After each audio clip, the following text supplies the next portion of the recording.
Saya ingin sampaikan rasa terima kasih atas kesempatan untuk bisa berbagi pandangan, berbagi visi terkait dengan apa yang menjadi gagasan untuk Indonesia ke depan. Kami menyadari ini sangat penting bagi kita semua untuk tahu apa-apa saja yang ada di dalam pikiran, gagasan untuk ke depan. Dan ini penting sekali. Kami melihat ada dua. Satu adalah apa yang dipikirkan, apa yang digagas, apa narasinya, apa yang mau dilakukan. Yang kedua, yang tidak kalah penting sesungguhnya, apa yang sudah dikerjakan dan apa yang menjadi rekam jejak. Karena the best predictor of future behavior is the past behavior. Prediktor terbaik atas apa yang akan dikerjakan justru yang sudah dikerjakan. Jadi kami nanti sebagian Mbak Firda ini adalah yang memang ke depan, tapi juga sebagian mungkin merujuk atas apa yang sudah dikerjakan di Jakarta khususnya. Nah, Ibu sekalian yang saya hormati, dalam kesempatan yang baik ini saya ingin memulai dengan menggambarkan perjalanan kita sebagai bangsa. Dalam kami melihat 5 tahun ini, 5 tahun itu adalah kesempatan bagi Indonesia untuk melakukan kalibrasi atas perjalanan panjang. Kita merdeka untuk meraih tujuan bernegara. Tiap 5 tahun kita jeda sebentar, menengok ke belakang, menengok ke depan, memastikan arahnya tepat. Karena itu saya sampaikan arah ini menjadi penting. Apa yang sesungguhnya menjadi fase-fase perjalanan kita? Belum keluar ya? Oh udah. Oh oke, siap. Jadi kita mulai dengan gagasan satu bangsa tahun 28, kemudian tahun 45 kita berhasil menjadi satu negara, kemudian tahun 50 kita menjadi satu negara kesatuan. Jadi kalau hari ini ada yang bilang NKRI, itu milestone-nya tahun 50, bukan tahun 45. Karena sebelumnya federasi. Lalu tahun 57 deklarasi Juanda yang menjadikan kita menjadi satu tanah dan air. Sebelumnya hanya satu tanah, tapi tidak satu tanah air. Tapi baru diakui dunia tahun 82 lewat UN Clause, United Nations Convention of the Law of the Sea. Dan sekarang kami melihat ke depan, apa yang kita harus memastikan bahwa kita sampai kepada satu, istilah kami, satu kemakmuran. Jadi visi Indonesia 2045 itu bukan semata-mata tentang berapa GDP per kapita kita, tetapi satu kemakmuran yang dirasakan oleh seluruh penduduk Indonesia. Kira-kira visi ke depannya begitu. Nah, dalam menjalankan itu, sekalian, mengapa ini penting? Karena kalau kita bicara kenyataan, sekalian, tanpa kita membereskan satu kemakmuran, ketimpangan yang ada ini akan problematik. Ini kenyataan yang sekarang kita hadapi hari ini. Pertumbuhan ekonomi kita belum berhasil dalam menyelesaikan pengangguran, tapi juga ketimpangan yang ada ini menjadi PR yang sesungguhnya. Balkanisasi yang terjadi tahun 90-an itu diawali bukan dengan political problem, tapi justru diawali dengan economic disparity yang ekstrim. Kawasan, kalau lihat pendapatan per kapita waktu itu, Slovenia itu 175% dari rata-rata per kapita, sementara Kosovo itu hanya 50% dari rata-rata per kapita. Begitu juga dengan unemployment. Employment opportunity di Kosovo berbeda dengan di Slovenia, berbeda dengan di Montenegro, berbeda dengan di Makedonia. Disparitas yang terjadi di sana itu jarang didiskusikan. Yang dibicarakan adalah perbedaan etniknya, perbedaan sukunya, bahasanya. Tapi kenyataan bahwa disparitas itu terjadi di Balkan selama beberapa dekade overlook. Sekarang pertanyaan bagi kita, mau kita membiarkan disparitas ekonomi ini terus menerus sehingga nanti satu saat akan ditumpangi dengan isu non-ekonomi, dan itu yang menarik perhatian. Karena itu menurut kami membereskan soal ketimpangan adalah persoalan urgen yang harus diselesaikan hari ini.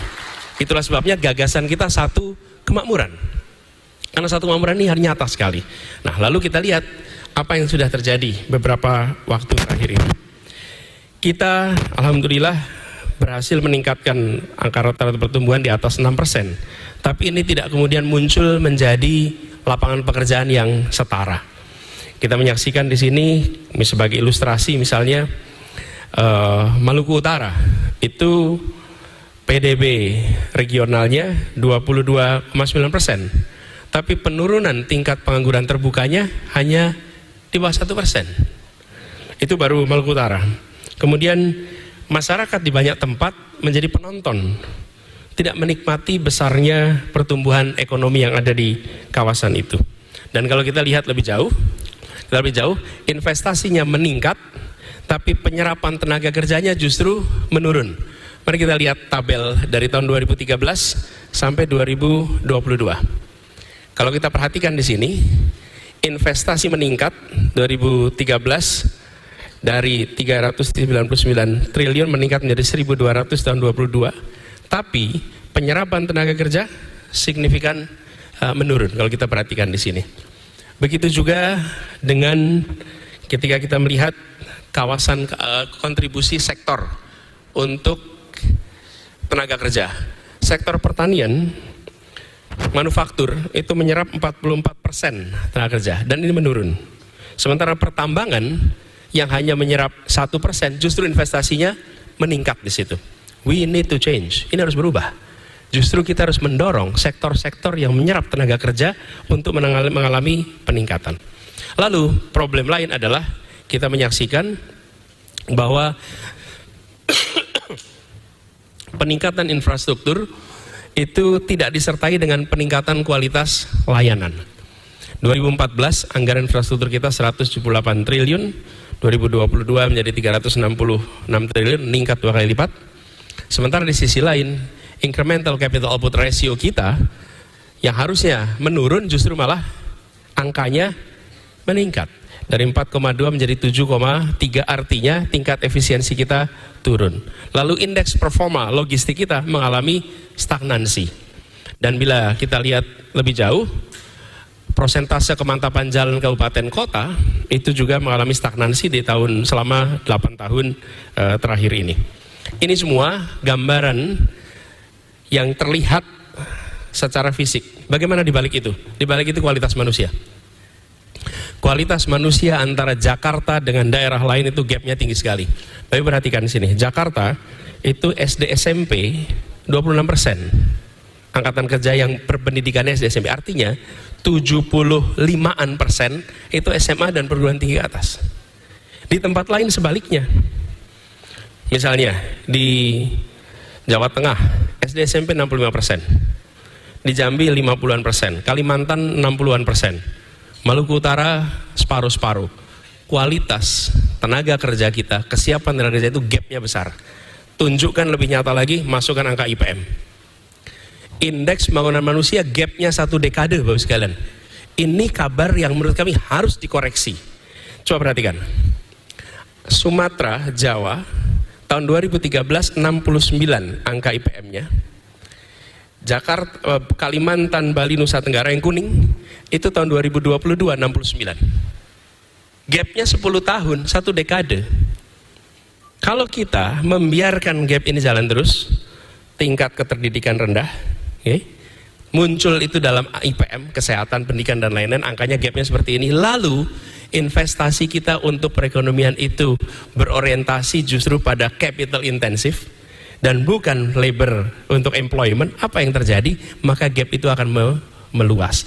Inilah sebabnya kami melihat yang dibutuhkan bukan hanya technicality dalam artian policy saja, tapi yang dibutuhkan adalah harus ada arah ulang paradigma pandang kita terhadap perekonomian, terhadap pertumbuhan ke depan, terhadap kualitas penduduk ke depan. Karena itu kami mengusulkan dalam bayangan kami, orientasinya adalah satu kemakmuran itu sebagai satu visi.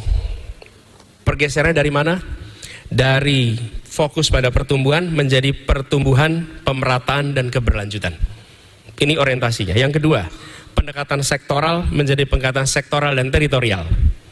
Lalu dari orientasi menyelesaikan proyek pemerintah menjadi berorientasi pada menyelesaikan persoalan yang senyatanya dihadapi oleh rakyat.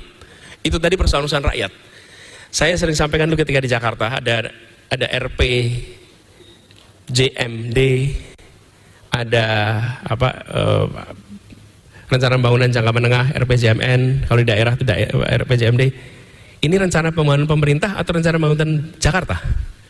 Kadang-kadang kita di pemerintahan itu menyebutnya itu sebagai rencana pembangunan milik pemerintah, padahal sesungguhnya itu rencana pembangunan milik seluruh warga Jakarta yang harus menjadi orientasi bersama. Nah, karena constraint waktu, jadi saya akan lompatnya agak cepat ya Mbak Filiani, supaya kita bisa dapat semuanya. Lalu bagaimana melaksanakan ini ke depannya? Jadi Bapak sekalian, untuk ke depannya kami melihat kita perlu meraih Indonesia adil makmur untuk semua. Kira-kira visinya itu. Fokusnya ada 4 unsur: manusianya, ruang hidupnya, interaksinya, institusinya.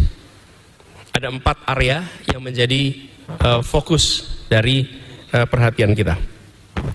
Nah, untuk kualitas manusia, kita menginginkan agar keterdidikan dan kondisi kesehatan berkualitas untuk semua. Misinya pada penguatan keluarga. Kita berharap outcome-nya nanti adalah pengembangan kualitas manusia yang merata di seluruh Indonesia. Dan hari ini Bapak sekalian, kalau Bapak Ibu lihat struktur institusi sekolah kita, bentuknya piramid. Selama itu seperti piramid, maka kita nggak akan mungkin bisa menyelesaikan persoalan ini. Jumlah bangku SD kelas 1 dengan bangku SMA kelas 3 itu nggak setara. Itu harus diubah. Ini persoalan menahun, selama ini nggak dibereskan. Gejalanya apa? Gejalanya itu berantem kalau PPDB di tiap akhir tahun. Terus kita nggak mau menyelesaikan akar masalahnya. Akar masalahnya apa? Bangkunya kurang, simple as that. Tapi kita otak-atik jadi hilirnya, hulunya nggak setara. Nah, kemudian ruang hidup. Kota desa yang saling memajukan, kemudian lingkungan hidup yang lestari, dan keadilan ekologis. Dan ini artinya outcome yang kita harapkan pemerataan akses ekonomi dan pengelolaan sumber daya alam yang berkelanjutan.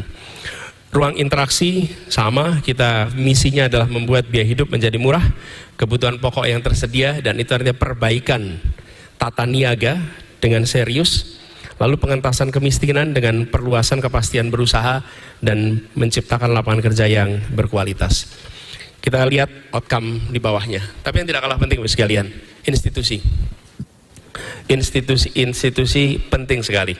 Kami melihat memulihkan kualitas demokrasi kita itu penting, mengembalikan good governance menjadi prioritas di dalam menjalankan pemerintahan itu sangat penting. Dan ini akan memberikan kepastian hukum bagi siapapun juga.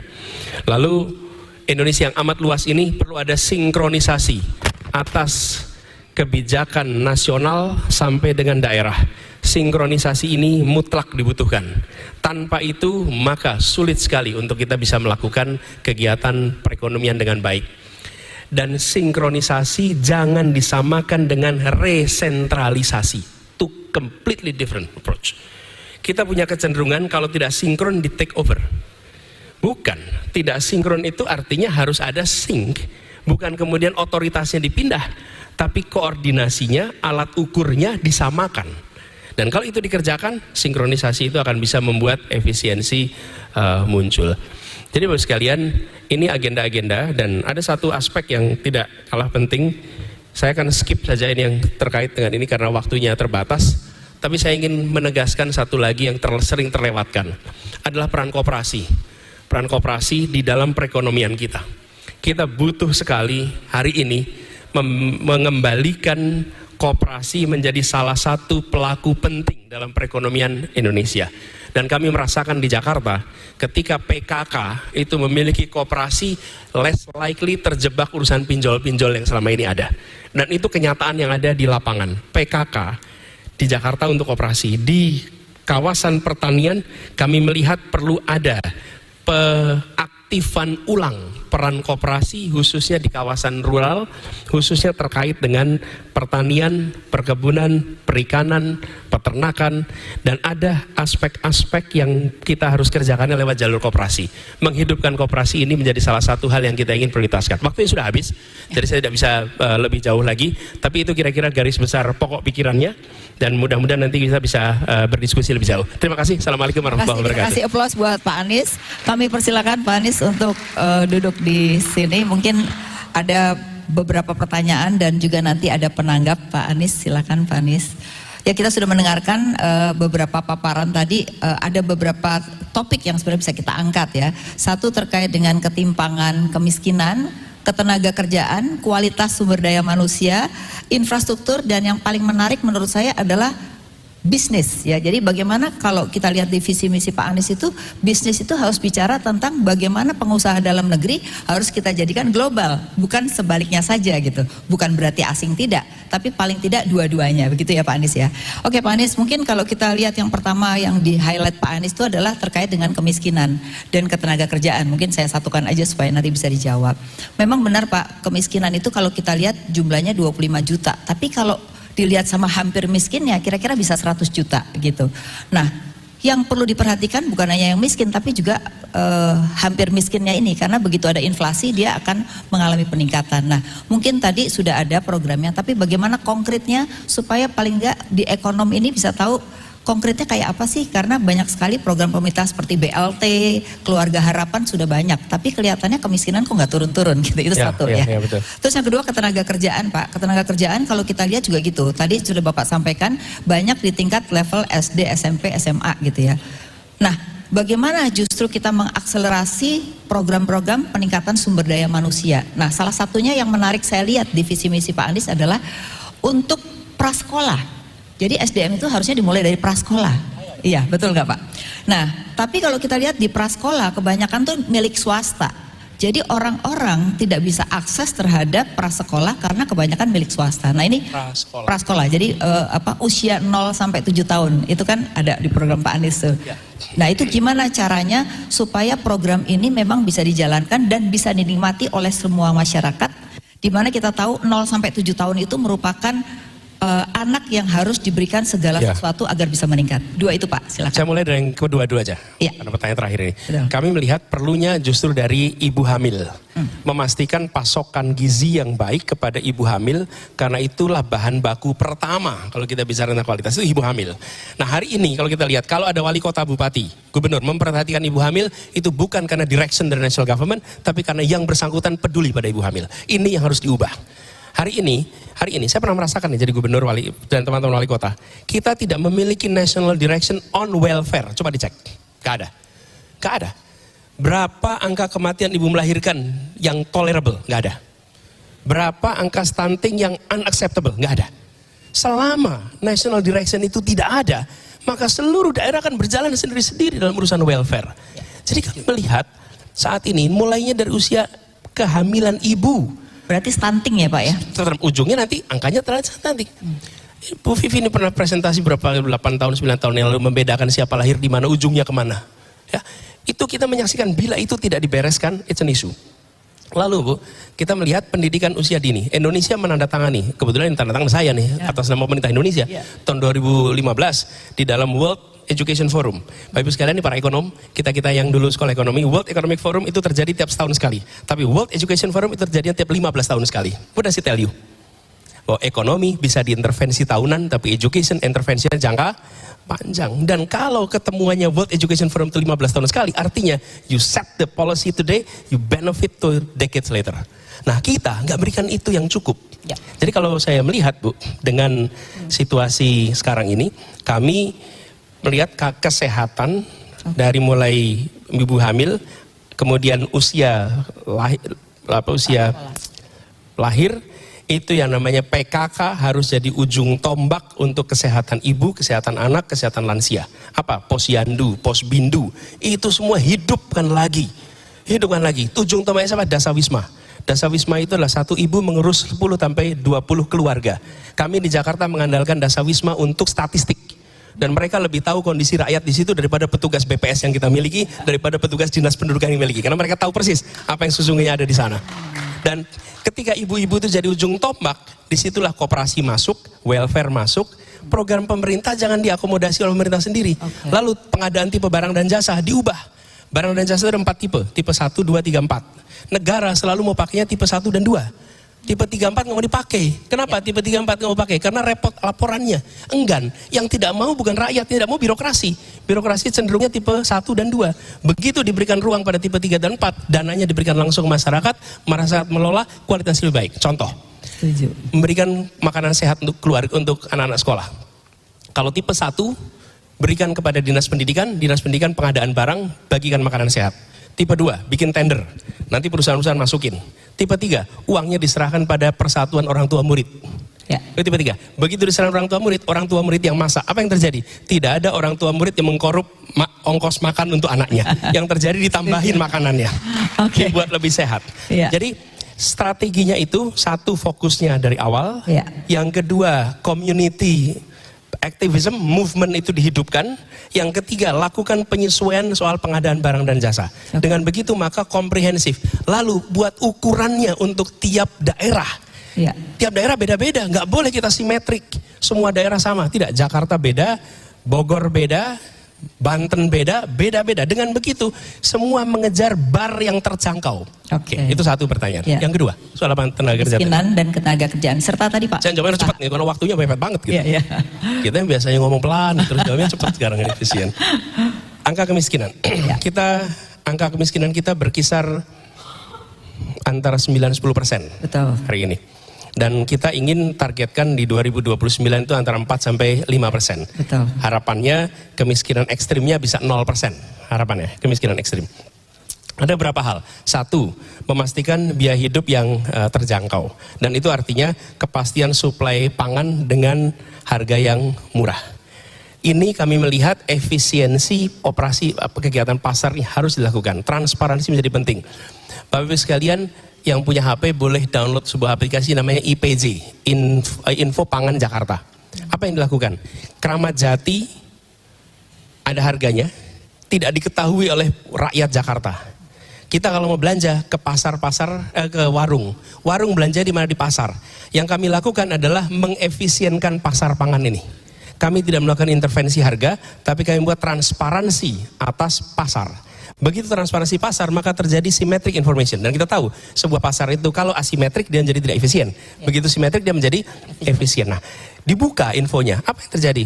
Warung-warung kalau mau belanja kulaan, mereka ke pasar misalnya nih, di pasar saya tinggal Lebak Bulus, dia akan ke pasar Pondok Labu. Sampai di pasar Pondok Labu, dia mau belanja, dia akan lihat cabai merah berapa, beras berapa. Kalau selisihnya dengan Keramat Jati itu jauh, info Keramat Jati ada di sini nih. Ya. Dia nggak akan belanja di situ, dia akan naik kemudian pindah ke Keramat Jati. Apa yang terjadi? Selisih harga Keramat Jati dengan semua pasar di Jakarta terkendali. Kenapa? Transparansi informasi. Nah, yang kita belum bisa lakukan sekarang adalah dari Keramat Jati ke produsen. Ya. Karena itu di luar jurisdiksi gubernur. Tapi kami merasa ke depan kita akan lakukan transparansi itu sehingga komoditas itu semua kita memiliki informasinya dari lokasi produksi sampai dengan distribusi dengan transparansi yang serius. Itu yang kita ingin perbaiki sama-sama. Untuk yang pengusaha tadi Pak itu menarik karena Bapak ingin meningkatkan justru usaha dalam negeri gitu, nggak selalu investor asing itu menarik. Kalau betul, Mbak Filiani gini, kami memandang pengusaha Indonesia itu harus jadi tuan rumah di negeri sendiri, tapi juga harus bisa menjadi tamu mempesona di negeri orang. Jadi bukan jago kandang, tapi juga jago tandang gitu. Jadi visinya dua. Kalau cuma tuan rumah di negeri sendiri, gampang bikin segala macam proteksi, jadilah kita tuan rumah di negeri sendiri. Setuju. Tapi kalau menjadi jago tandang, nah itu baru hebat gitu. Nah di situ menurut saya harus ada keseriusan dari pemerintah untuk menentukan sektor-sektor mana yang kemudian kita memberikan ruang yang lebih kepada pengusaha Indonesia. Dan ketika sampai kepada investasi, harus ada keseriusan memaksakan mitra lokal untuk menjadi bagian dari aktivitas investasi di Indonesia. Dan ketika itu dikerjakan, jangan kita melakukan kebijakan tanpa melakukan studi komparasi. Kenapa? Karena kita punya potensi kompetisi yang tinggi dengan tetangga-tetangga kita. Jadi semua kebijakan yang terkait dengan ini harus kita lakukan komparasi dengan wilayah lain, harus komparasi dengan negara-negara lain supaya policy kita itu juga tidak menjadi terkesan proteksionistik atau kemudian menjadi tidak menarik bagi dunia global. Jadi tapi kita harus competitiveness-nya ya tentu harus dijaga. Kompetitifnya dijaga satu sisi, di sisi lain jangan sampai kalah, dan ini sesuatu yang sangat bisa dipahami oleh international community. Kalau ini Bapak sekalian, dari pengalaman apa yang pernah kami lakukan ketika di Jakarta dengan international community, yang mereka butuhkan itu adalah no surprises. Tapi if you put your agenda on the table from the beginning, we can negotiate. Yang mereka tidak mau tuh yes, di ujung kami mau tambahan ya Pak ya. Kami mau syarat ini ya. That's no. Tapi kalau dari awal kita bilang, kami ingin domestic player After 2 decades, 3 decades will be at par with you. Ya, Nah, kalau itu dikatakan, dan we need your help. We need your help untuk bisa melakukan itu. Betul. Kalau itu bisa terjadi, your present will be sustainable. Tapi kalau Anda di sini dan menimbulkan disparitas dan menimbulkan ketimpangan, I guarantee you're not going to be here long term. Jadi Karena ini- nggak ada Iya. stability. Nah, itu menurut saya yang harus Jadi ini akan meningkatkan juga kenaikan kelas daripada usaha kita ya. Yang Persis. selama ini kan bentuknya piramid gitu Pak, tidak naik-naik kelas gitu. Jadi dengan sama gini, Jadi bisa ketika naik ada opportunity, ya. yang diundang adalah yang dalam klub yang sama itu terus. If you're not in the club, you're not invited. Dan menurut saya budayanya klubnya nggak harus diperluas nambah-nambah. ini. Ya, setuju Pak. Terakhir untuk tenaga kerjaan Pak, ini tadi belum diangkat terkait dengan banyak sekali yang justru unskill ya.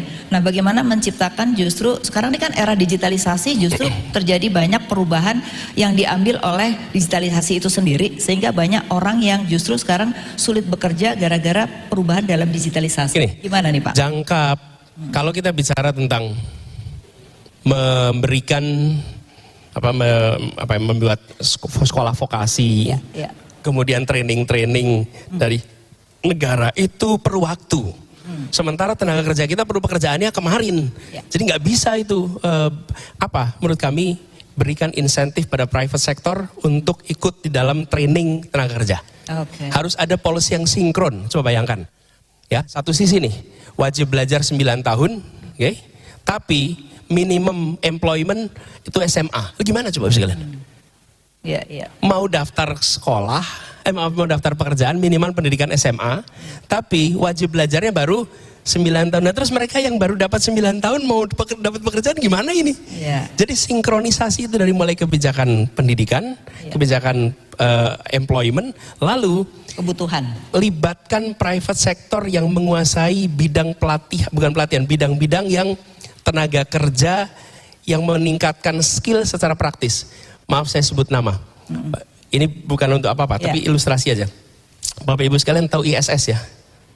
ISS itu perusahaan milik siapa Pak sekalian? Ada yang tahu? ISS.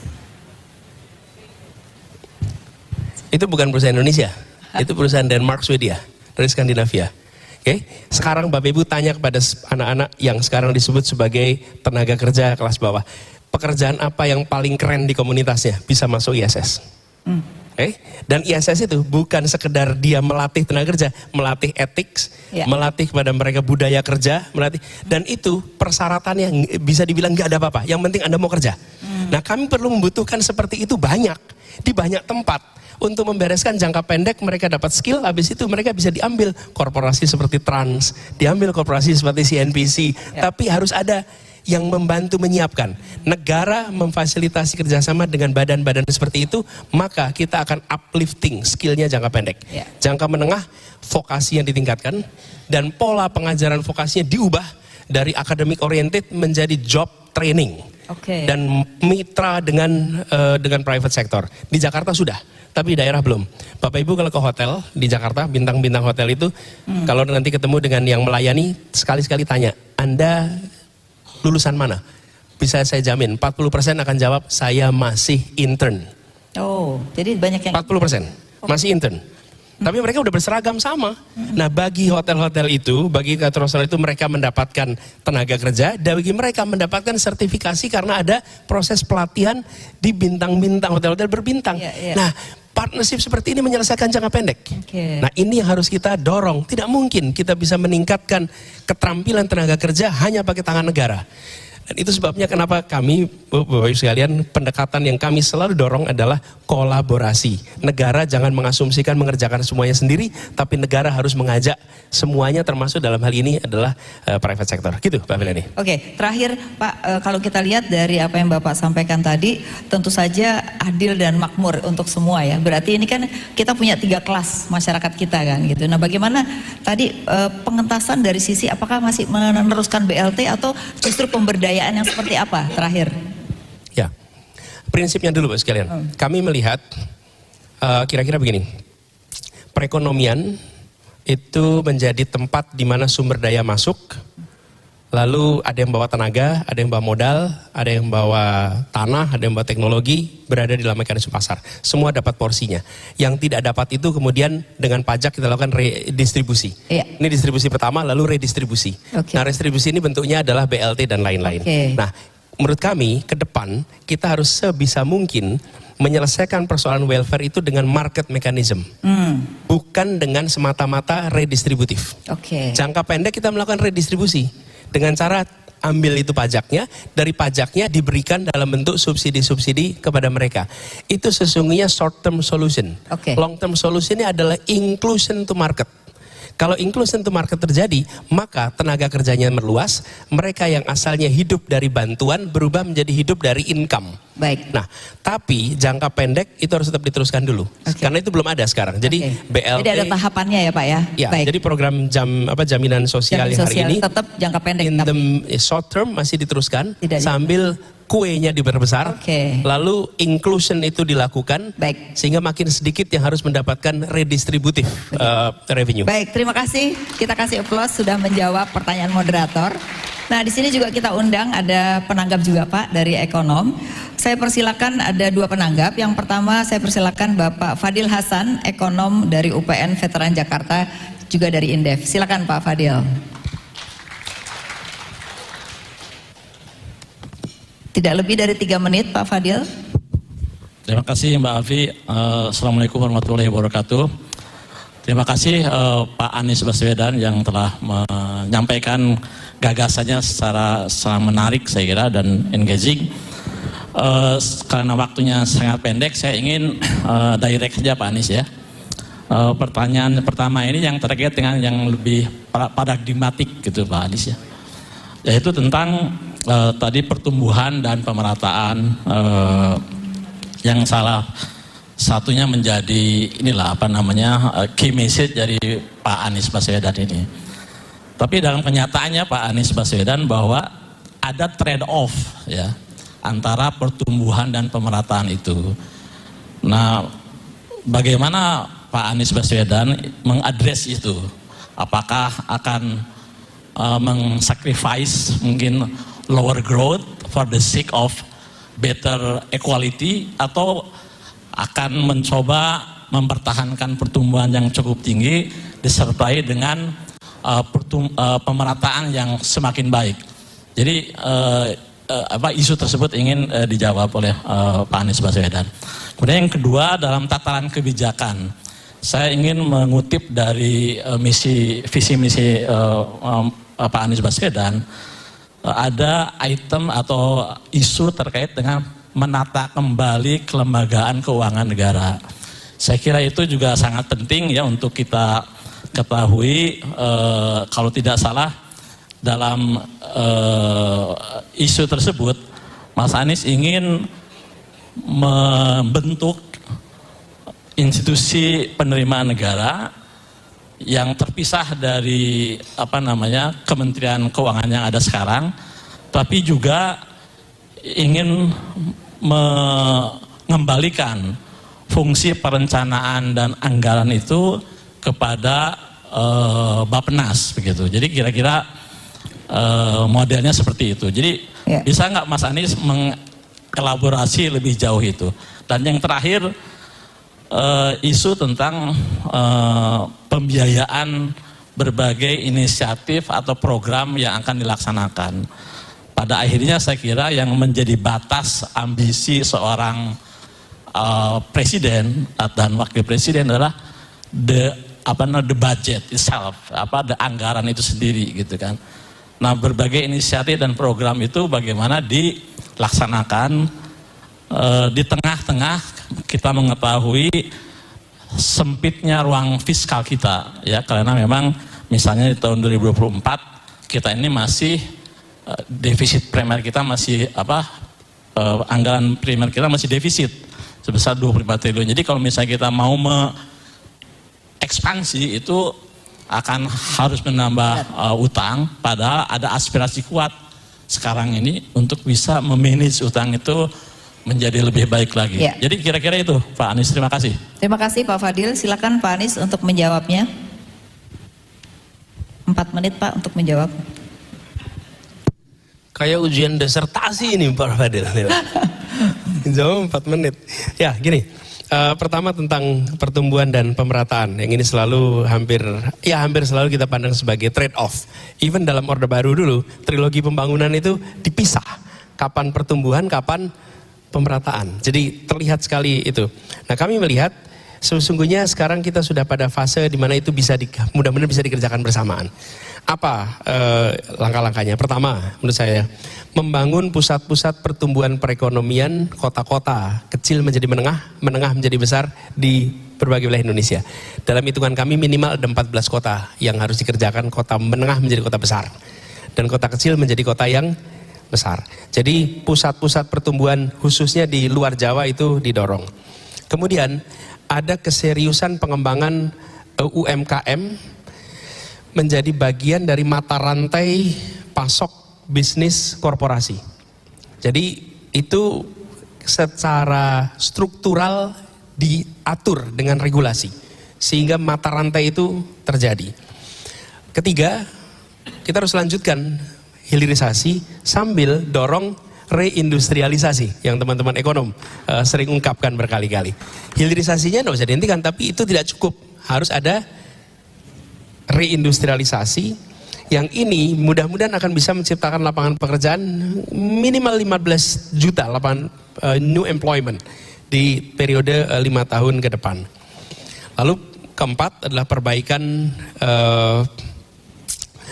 tax ratio kita. Idealnya kalau IMF bilang 15%, ya kita 13-16% di range itu.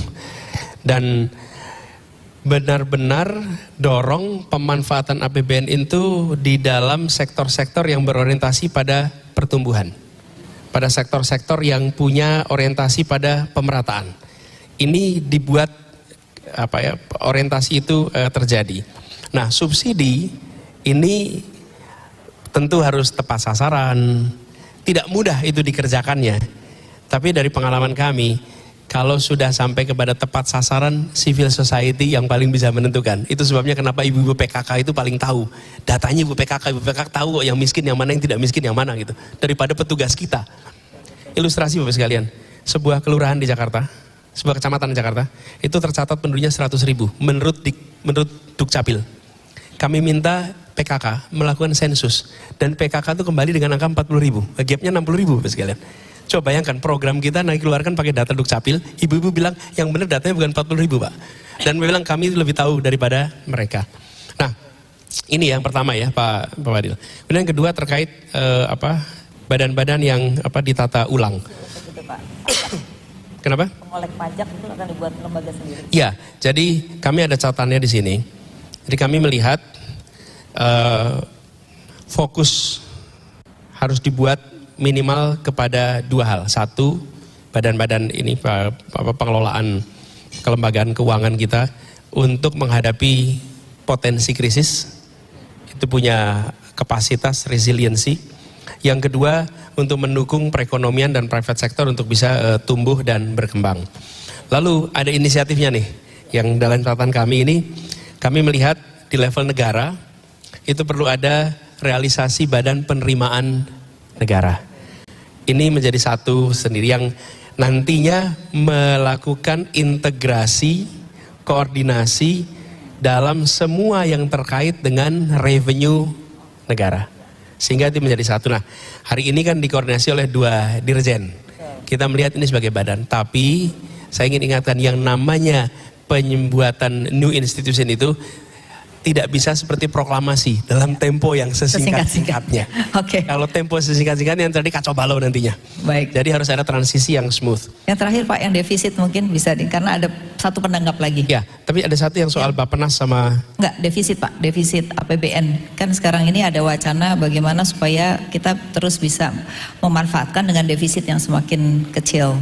Ya, gini, satu harmonisasi antara peran pemerintah sama swasta. Oke. Itu diharmoniskan. Yang kedua, jadi swasta pemerintah. Yang kedua dari sisi penerimaan, tentu peningkatan penerimaan, tax kadaster, Iya.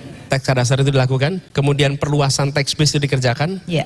lalu dalam konteks penerimaan negara dorong industrialisasi, karena itu menjadi krusial. Untuk peningkatan. Kemudian dari sisi pengeluaran itu efisiensikan proyek-proyek. Ini harapannya nanti menurunkan ICOR kita. Oke. Kemudian hindari duplikasi program.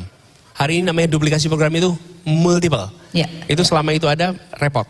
lalu ketidaktepatan sasaran subsidi, Baik. apapun itu, dari mulai listrik sampai dengan bantuan sosial. Jadi Lalu soal akan utang. ada perbaikan dalam anggaran ya Pak ya, harus Ya. distruktur kembali anggaran itu. Dan Pak Fadil tadi menyebut soal ruang fiskal kita terbatas, Baik. sementara kita tidak ingin nambah hutang. Iya, Kami melihat problemnya bukan kepada nominalnya, tapi prosentasenya. iya, setuju. Dan itu artinya kalau kita bicara tentang hutang, maka rasio utang publik kepada PDB kita yang sekarang 39% itu didorong bisa menjadi maksimal 30% dengan cara PDB-nya yang digedein. Oke. Kalau PDB-nya digedein, Kegiatan otomatis ekonominya prosentasenya akan ya. turun, tapi not the nominal itself. Oke. Jadi itu kira-kira yang Baik Pak, dilakukan. masih ada pertanyaan kedua nih Pak dari penanggap, yaitu saya persilakan Ibu Esther Sri Astuti, Direktur Program Indef. Silakan Bu Esther. Mungkin bisa dibantu. Terima kasih Bu Afi, Pak Anies atas paparannya yang sangat menarik. Kalau tadi Bapak katakan bahwa Bapak ingin memberdayakan koperasi-koperasi lagi. Padahal menurut Indef ya, hasil riset Indef bahwa koperasi mempunyai kontribusi hanya 0,53% terhadap PDB.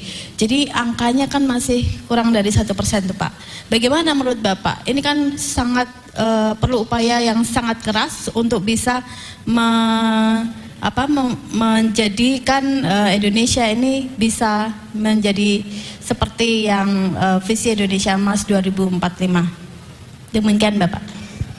Silakan Pak Anies. Badan Hukum Koperasi selama 25 tahun ini hilang 50%. Jadi memang badan hukumnya saja itu sudah hilang 50% karena dia tidak pernah menjadi prioritas kita. Menurut kami ini bisa chicken and egg problem nih. Ini telur dan ayam Bu. Kami melihat kalau negara memberikan ruang, apalagi ada sektor-sektor di mana kita memberikan ruang pada koperasi dan ada pendampingan yang benar, ada manajemen yang benar, maka kita akan menyaksikan itu bisa tumbuh. Bapak Ibu sekalian, kalau kita lihat di Bandung koperasi susu itu magnitudenya luar biasa. Tapi dia tidak pernah dijadikan sebagai contoh untuk pengembangan koperasi-koperasi pengelolaan sapi perah. Padahal kalau itu kita jadikan, itu dahsyat. Dan hari ini perusahaan-perusahaan susu terbesar dunia dari New Zealand, dari mana semua bentuknya kooperatif. Jadi kami, ini termasuk saya nih barangkali Ibu sekalian, kita ini pada sekolah di Amerika. Dan paradigma sekolah ekonomi di Amerika itu memang jauh dari prinsip kooperatif. Iya. Very capitalistic in a way. Saya juga termasuk. Kita ini banyak.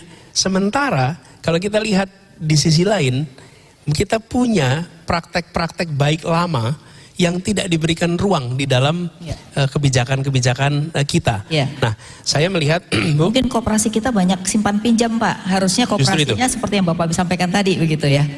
nah sebagai contoh Bu sekalian. Contoh nih, kami membangun rumah susun di Jakarta. Namanya Kampung Akuarium Bukit Duri. Namanya Kampung Susun, bukan rumah susun, Kampung Susun. Apa yang dilakukan? Kampung Susun itu selama ini negara, pemerintah nih menempatkan unit di situ. Yang di koperasi. Milik unit itu adalah unitnya pemerintah di dalam dinas perumahan. Dia yang mengelola, lalu warga bayar. Oke. Yang dilakukan apa? Tidak. Kami meminta warga membentuk koperasi Oke. dan seluruh warga anggota koperasi. Koperasi itulah yang mengelola seluruh Iya. aktivitas di gedung itu. Jadi harus ada reorientasi soal koperasi ya Pak. Persis. Oke. Jangan simpan pinjam aja. Oke. Jangan Baik simpan Pak, pinjam. ini ada